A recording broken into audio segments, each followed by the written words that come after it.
Welcome back to Endemic Times. Today, we are talking about South Sudan and the absolute catastrophe that is currently taking place. From the climate crisis causing drought and flooding conditions, high prices because of inflation and the war in Ukraine, and general instability and conflict in the region, people are having to eat leaves to survive. Yeah, things are bleak AF. So let's get into it.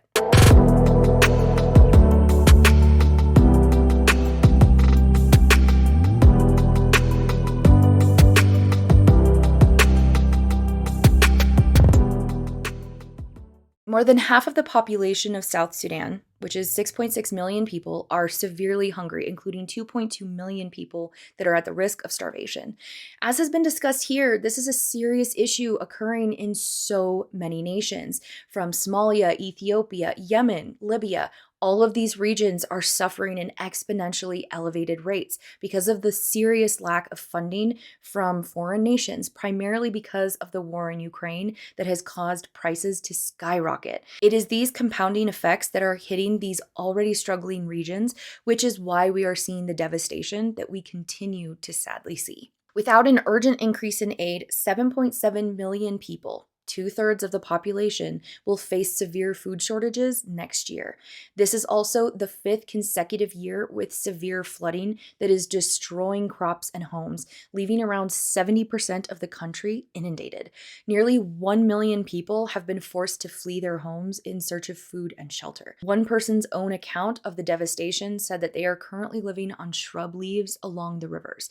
They go out to the bush and pick green leaves to cook. And this situation is only worsening. The World Food Program had to suspend food aid to 1.7 million people earlier this year due to a lack of funding. The outlook for the next seasons from April to July of 2023 is bleak, and 1.4 million children are projected to be malnourished. The latest estimates show that 9.4 million people in South Sudan will need humanitarian assistance in 2023, which is over 3/4 of the population and an increase of 500,000 people from 2022.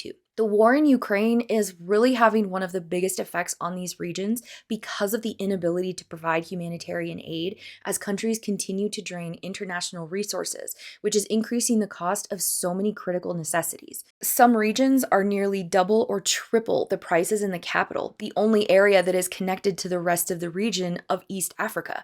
Prices are so inflated that maize flour costs $90 compared with $40 in the capital. 20 liters of cooking oil cost $90 compared to $30, and these prices are still considered to be inflated in the capital. The situation continues to escalate and worsen as the effects of flooding, food insecurity, and malnourishment increase conflict and violence. 20,000 people have been displaced in the Sudan's Upper Nile state. Some have had to flee for their lives up to 4 times. An armed conflict erupted in the village of Tonga on August 15th, and violence had spread, advancing to the north and threatening Kodak. The fleeing civilians are, of course, visibly traumatized and are reporting killings, injuries, gender-based violence, abductions, extortion, looting, and burning of properties.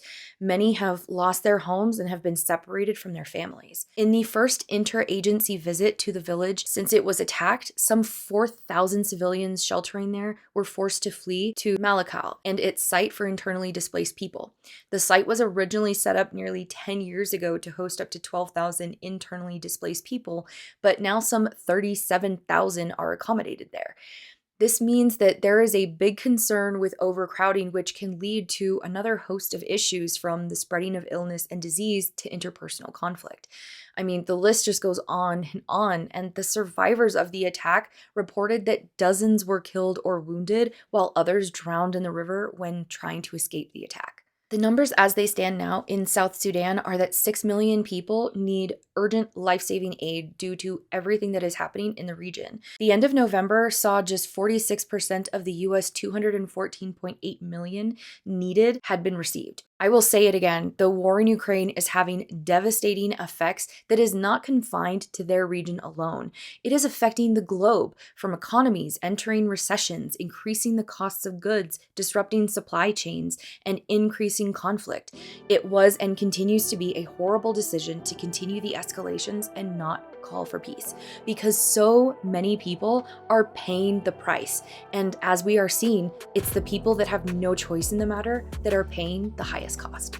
Well, thank you so much for watching. I hope you liked this video. If you did, please give it a thumbs up, subscribe, and hit the bell for when I have new videos coming out. And as always, remember to stay safe, take care, and be kind to each other.